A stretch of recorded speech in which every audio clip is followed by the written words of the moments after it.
Mari kita berdoa.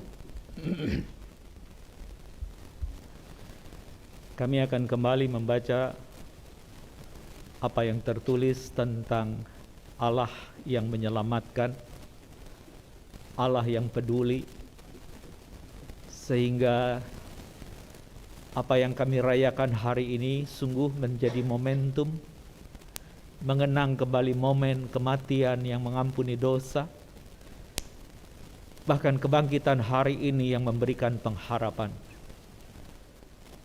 Kiranya batin kami itu sungguh seperti pujian tadi menobatkan Engkau Sang Mesias, Raja yang berkuasa bukan hanya mengendalikan emosi, ambisi, visi dan apapun yang ada di dalam batin, tetapi Engkau menjadi Raja yang sudah mengalahkan maut sehingga kami tidak lagi hidup di dalamnya. Sebaliknya kami mengalami perubahan, sebuah pengalaman hidup yang mengubah, yaitu kebangkitan Engkau yang tak pernah satupun melihatnya. Sama seperti ketika Engkau mati, ditonton oleh banyak orang dari setiap kalangan, namun kasih-Mu nyata, memberikan kuasa kebangkitan kepada orang pilihan yang kepadanya Engkau berkenan.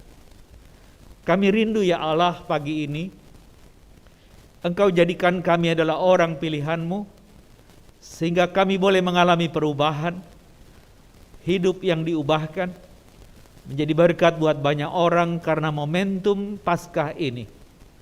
Terpujilah Allah Tritunggal.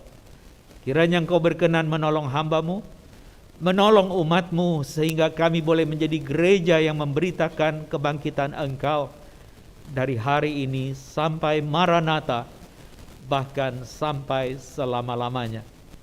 Di dalam nama Bapa, Putra dan Roh Kudus kami memohon. Amin.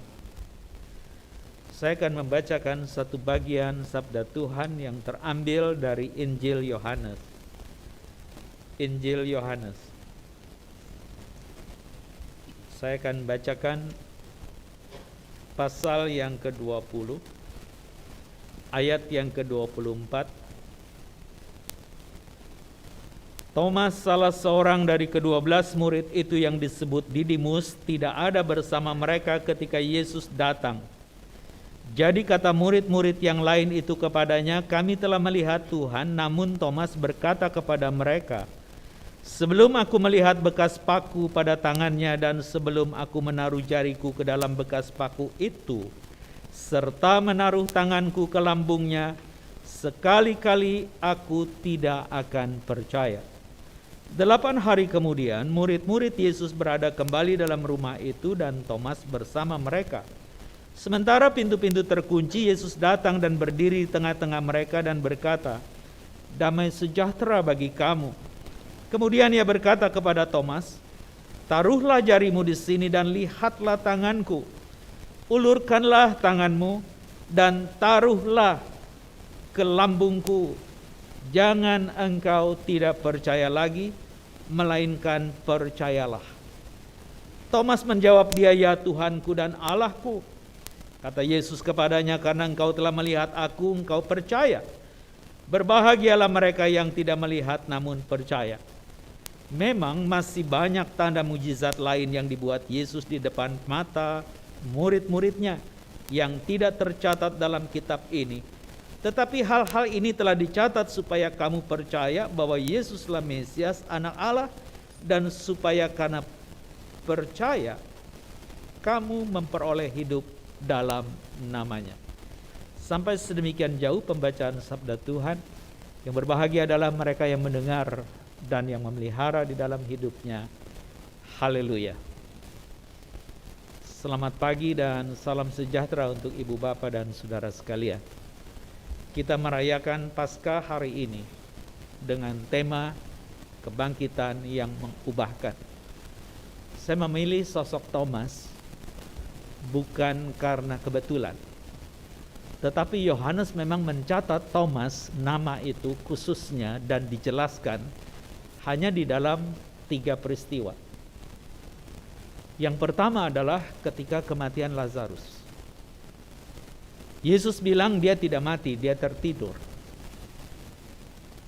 Lalu dia seperti mungkin mengejek atau begini, oke, kalau gitu kita bangunin yang tidur.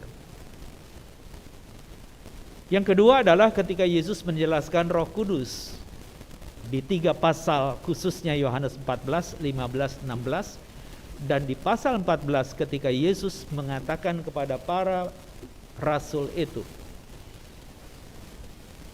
jangan gelisah hatimu, percayalah kepada Allah dan percayalah kepada aku juga.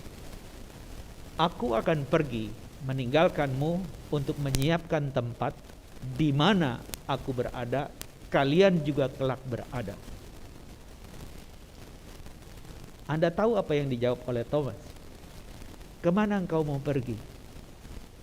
Aku tidak tahu.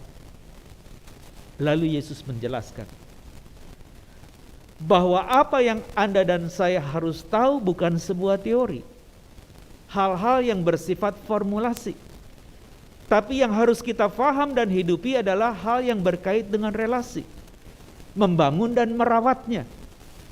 Dan Thomas hari itu sadar karena Yesus mengatakan, akulah jalan itu, akulah kebenaran itu, dan akulah hidup itu. Seorang komentator menjelaskan tentang 3 ide tentang personifikasi Yesus sebagai jalan, kebenaran, dan hidup. Menggarisbawahi bahwa jalan itu yang tadinya terputus, maka Yesus sebagai yang diurapi atau Kristus itu atau Mesias itu memerankan hidupnya sebagai imam. Kalau imam berarti dia harus mewakili manusia. Berarti dia 100% insani. Dan dia menjalankan itu dengan kematiannya, jalan tersambung, relasi terjadi lagi. Thomas tahu itu. Dan akulah kebenaran, karena Yesus berkali-kali menggarisbawahi tentang ide kebenaran sebagai sesuatu yang tersingkap. Itu dalam istilah Yunani dengan aletheia. Tadinya tersembunyi, sekarang tersingkap. Tetapi ada kebenaran dengan istilah dikaiosune, dari kata dike yang artinya hukum. Jadi karena ini adalah status hukum, diuji di persidangan, di mahkamah pengadilan, dan pemimpinnya atau hakimnya memutuskan ini benar, maka itulah yang disebut dengan dikaiosune. Dan Yesus mau menggarisbawahi tentang ide kebenaran yang dia katakan bukan dari diri dia, tapi dari Allah yang mengutus dia. Ada masalah di hadapan saudara dan saya sebagai pelanggar-pelanggar hukum. Betul dia memediasi menjadi imam yang bukan membawa darah korban hewan, tapi darahnya sendiri. Tetapi sekarang informasi itu hoax atau benar? Maka ide kebenaran itu, kata komentator itu juga menggarisbawahi peran Yesus sebagai yang diurapi menjadi nabi di atas segala nabi. Dia tidak akan mengatakan dari dirinya, tetapi dari dia yang mengutusnya harus mengatakan itu.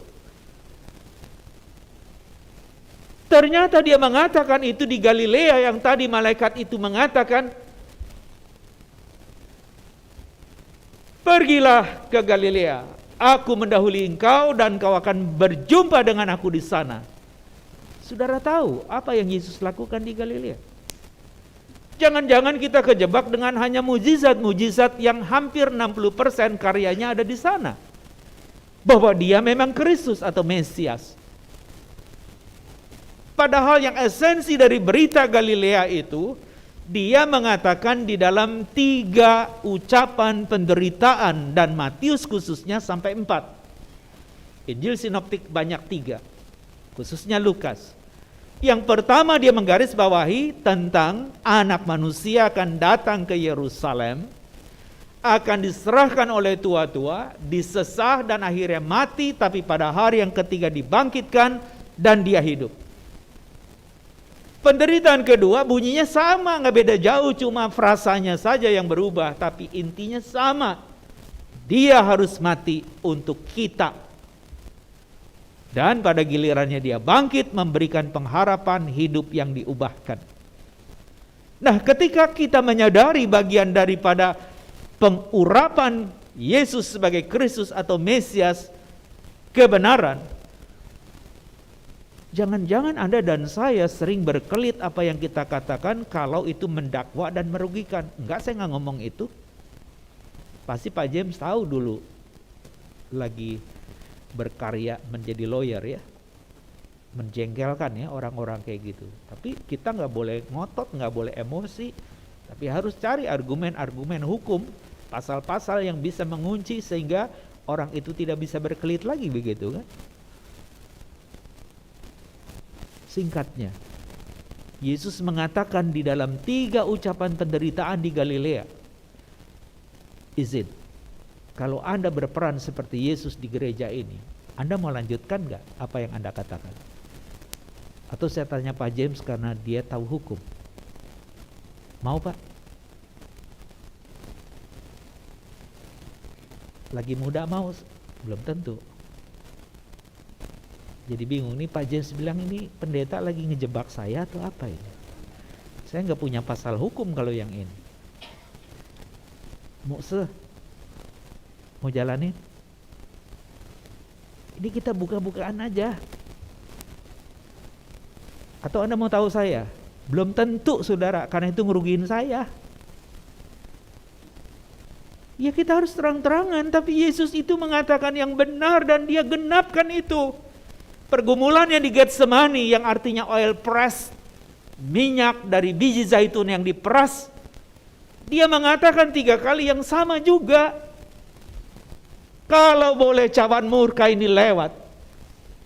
Tapi kalau itu yang memang kau sudah tetapkan dan kau mengutus aku ke dunia ini untuk berperan menjadi imam, bahwa aku adalah Mesias yang sesungguhnya atau Raja yang sejati, jadilah kehendakmu. Itu kata-kata dia. Sesudah dia keluar dari Getsemani, Anda tahu apa yang terjadi? Dia ditangkap seperti yang dia katakan itu. Jadi dia adalah pribadi otentik.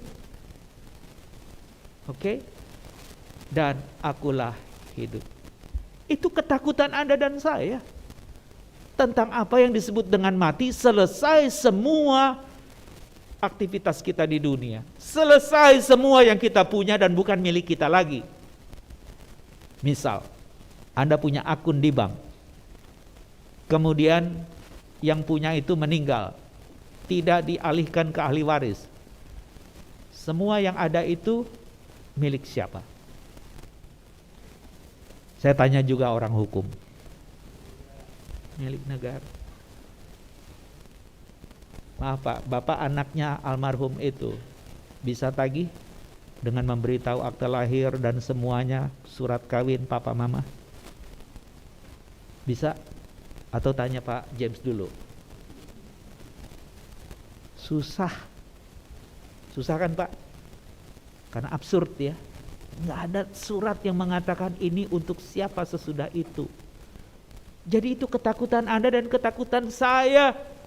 Tapi Yesus mengatakan, akulah hidup itu.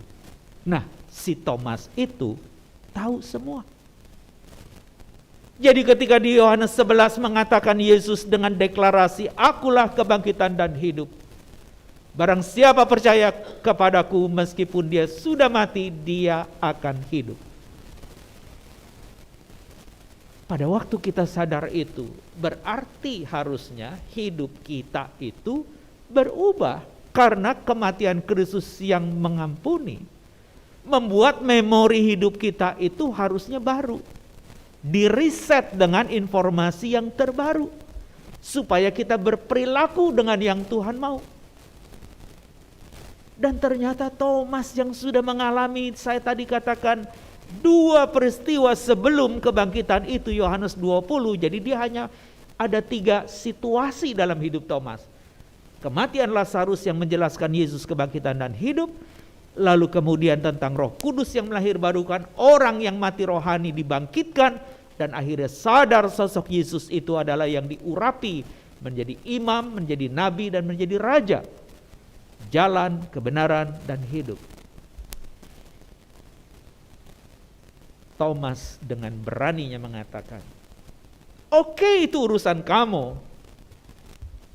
Tapi aku punya tanda tentang tangan yang berlubang paku.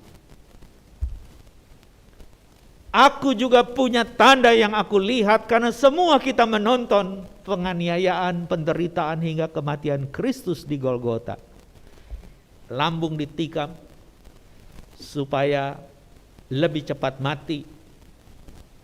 Dan ternyata Yohanes khusus mencatat keluar air dan darah. Singkatnya, kematian Kristus itu keinsaniannya lenyap, yang diwakili dengan air di dalam tubuh dan titipan roh di dalam darah yang juga harus dikeluarkan. Singkat cerita, Yesus yang mati, perwakilan baru dalam air darah sebagai simbol kehidupan baru, itu keluar dari lambungnya. Singkat cerita, dia keluar dari sampingnya, supaya engkau dan saya nanti menjadi mempelainya yang berjalan di samping. Saudara pernah lihat enggak ada pengantin ketika berjalan mau diurapi, dia jalannya depan belakang, pernah lihat? Itu mungkin lagi mau tsunami kali ya, jadi dia buru-buru supaya nyelamatin diri. Tapi kalau prosesi yang benar itu laki perempuan datang jalan bersamaan. Jadi kalau Yesus mempelai laki-laki yang ada di sebelah kita, dia adalah jantung kita dan dia adalah orang kepercayaan kita. Biasanya ketika dia prosesi minta berkat Tuhan, ya, minta berkat Tuhan, maka si lelaki itu kan ada di sini, ya, lalu perempuannya di sini kan. Kebayang gak sih saya ngomong? Berarti perempuan di kanan dia kan? Singkat cerita, dia adalah orang yang benar.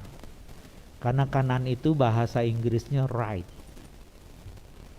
Tapi right itu juga bukan hanya soal urusan arah, hak, human right.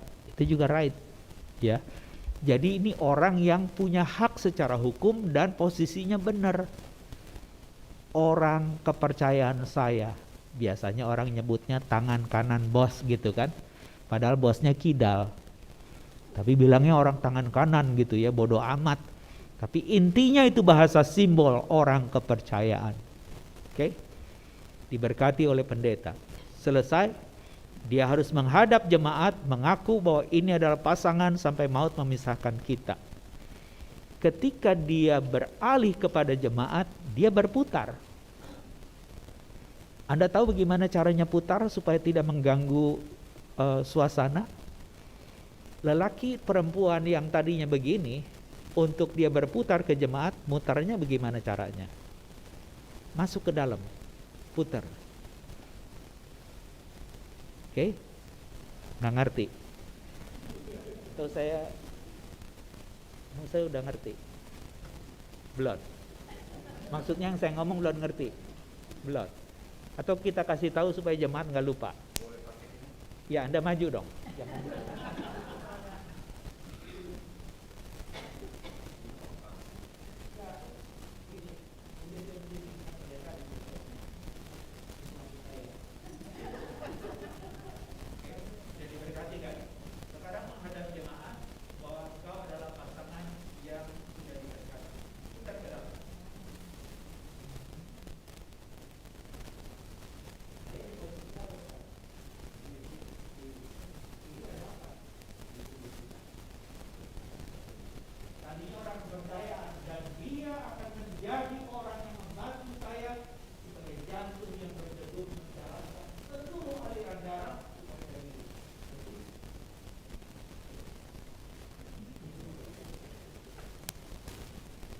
Kalau Anda putar keluar, posisi jadi ngaco.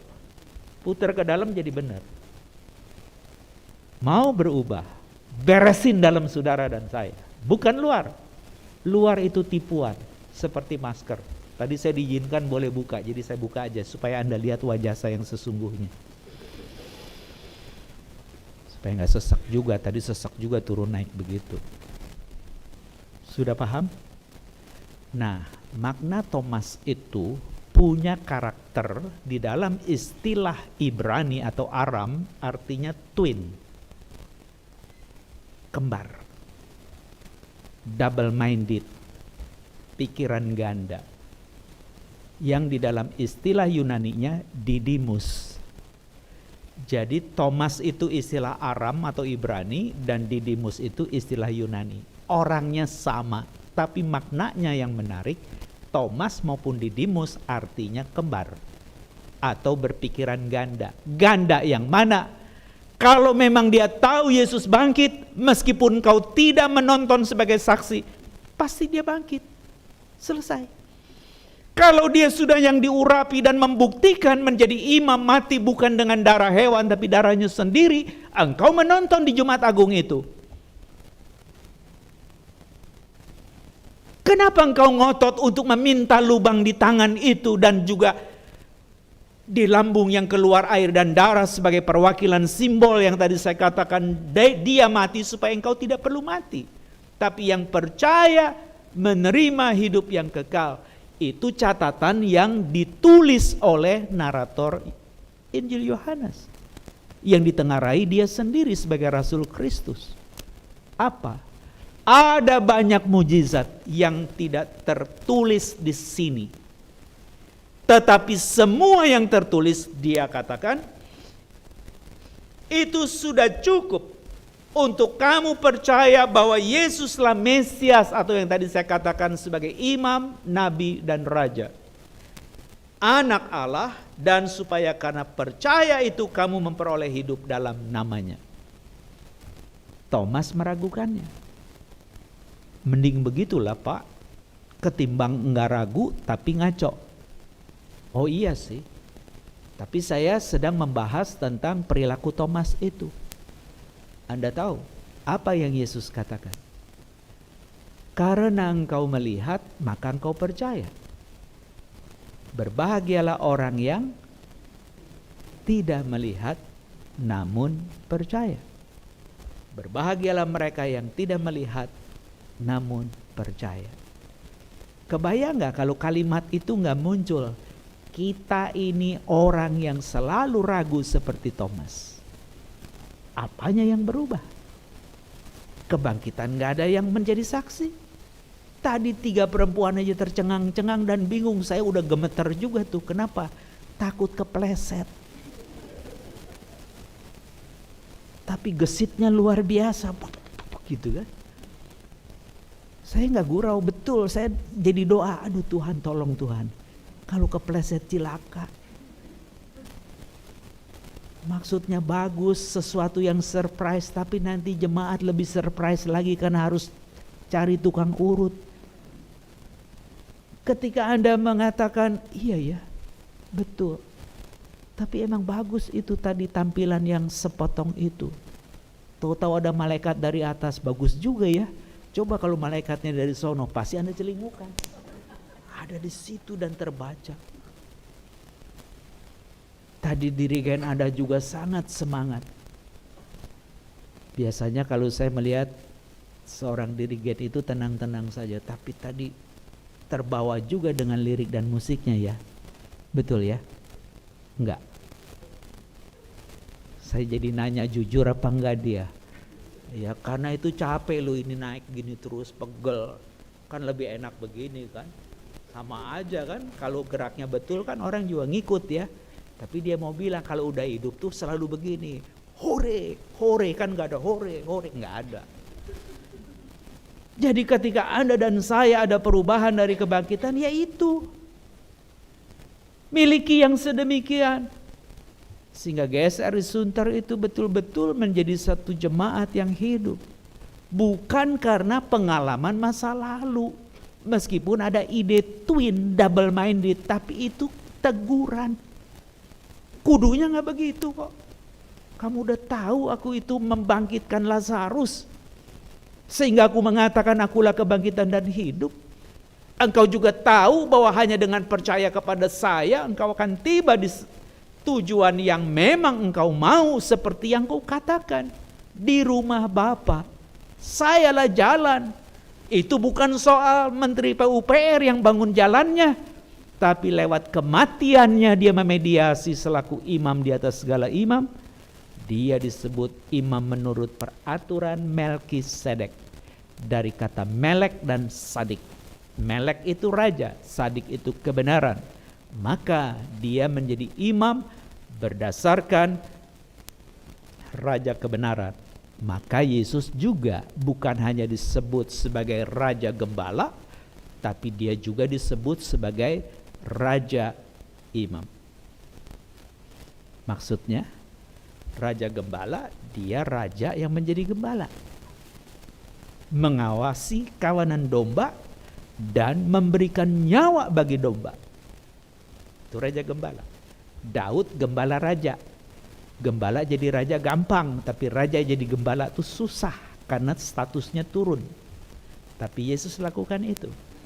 Ketika dia menjadi raja imam, dia sungguh-sungguh bukan memperlakukan umatnya dengan tekanan otoritas, tapi dia menggunakan otoritas yang dari Bapa untuk menghancurkan kuasa gelap yang menguasai Anda dan saya di masa lalu, supaya hidup di dalam kebangkitan dan tidak ada lagi memori masa lalu yang boleh menguasai kita. Maka Yesus berkata, berbahagialah orang yang tidak melihat namun percaya. Itulah satu ide yang saya mau garis bawahi kepada ibu bapak tentang kebangkitan yang mengubahkan. Bagaimana respon ibu bapak sekalian? Anda tidak perlu jawab ke saya, tapi mungkin mulai hari ini engkau akan bangkit, sehingga engkau mengatakan, adapun hidupku ini bukan aku lagi, tetapi Kristus yang hidup di dalam aku. Bisa nyanyi bareng sebagai bagian akhir daripada khotbah saya. Adapun hidupku ini bukannya aku lagi, melainkan Kristus yang hidup di dalamku. Tetapi hidup yang sekarang aku hidup di dalam tubuh ini.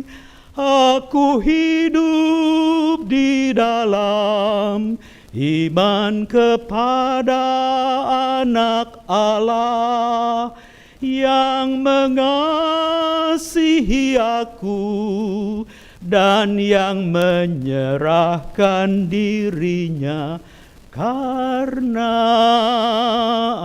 aku. Bisa? Berarti tuli dia. Kan saya udah nyanyi. Halo? Apa saya ulang lagi supaya makin enggak?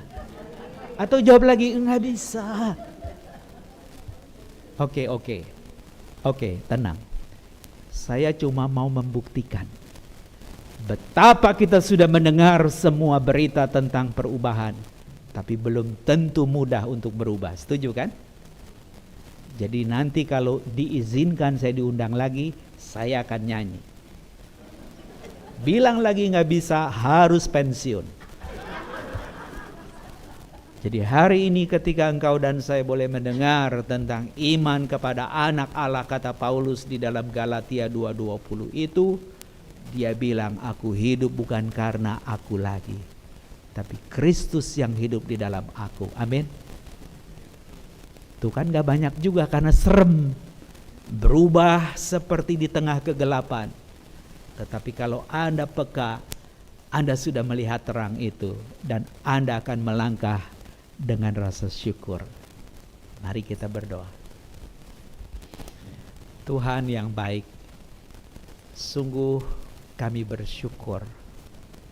Ampuni kalau sikap kami merendahkan atau juga mempermalukan. Niat kami adalah sama seperti Engkau memberikan pencerahan. Ketika Thomas di masa lalu mendapatkan kesempatan tahu bahwa Engkau adalah kebangkitan dan hidup, tahu juga bahwa Engkau adalah jalan, kebenaran, dan hidup. Seharusnya dia juga tidak lagi bertanya, kalau aku belum mencucukkan jariku di tangan yang berlubang paku, dan juga lambung yang keluar air dan darah, aku tidak percaya. Tuhan, sungguh tak terkatakan dan tak terkira Thomas yang meragukan dan cenderung meremehkan kuasa Tuhan ketika dia berjumpa karena penglihatannya. Dia mengatakan bahwa Engkau adalah Tuhan. Artinya bahwa hidupnya adalah milikmu. Dan Engkau adalah Allahku. Artinya hanya kepadanya kami menyembah, karena Engkau yang memiliki hidup dan yang memeliharanya. Bukankah itu juga buat kami? Terlebih ketika Engkau menegaskan, berbahagialah orang yang percaya meski tidak melihat. Berikanlah kami sukacita di dalam batin, supaya kami melihat dengan mata rohani. Sungguh Tuhan mengasihi kami, mengubah hidup kami, sehingga mulai hari ini Kristus yang hidup, yang sudah mati ganti kami, Gembala Agung, Guru yang menjadi teladan, bolehlah kami juga mengikutnya, sehingga sebagai kawanan domba kami akan memperlihatkan perilaku yang memuliakan Engkau di tengah kawanan domba, khususnya di Gereja Santapan Rohani Indonesia Jemaat Sunter. Ya Allah yang baik, biarlah hidup kami sungguh-sungguh berubah, bukan untuk menjadi pembohong yang selalu berubah, tapi kami dikembalikan di dalam momentum Paskah ini, kembali kepada Kristus yang bangkit. Dan pagi ini kami boleh dicerahkan kembali oleh terang besar yang ajaib, sehingga kami tidak lagi hidup di dalam kegelapan, suasana dingin mematikan, tapi kami hidup di dalam kehangatan oleh karena terang besar yang mengarahkan kami. Dan di dalam persekutuan itulah kami mengucap syukur dan memuji nama-Mu dan menobatkan Engkau adalah Raja. Terpujilah Allah, pencipta langit dan bumi, dan yang tetap setia memelihara ciptaannya sampai selama-lamanya. Kiranya Engkau menolong Majelis Jemaat GSRI Sunter. Kiranya Tuhan menolong setiap anggota dan juga hamba Tuhan, baik pendeta dan penginjil. Biarlah hidup mereka juga diubahkan untuk kembali mengikuti teladan Kristus Sang Gembala, Guru, sehingga hidup pelayanan para majelis jemaat, anggota, hamba Tuhan, baik pendeta dan penginjil, sungguh terarah kepada kemuliaan Kristus yang harus diberitakan, sehingga nama-Mu senantiasa diingat dan dimiliki oleh orang yang mendengar meski tidak melihat. Terpujilah Allah, Tritunggal yang kudus, yang melawat kami pagi ini. Biarlah Engkau berkenan dengan permohonan kami ini ya Tuhan, karena kami hanya memanjatkan seluruh rangkaian ibadah dan doa ini di dalam Putra-Mu Yesus, Tuhan dan Juru Selamat yang hidup. Amin.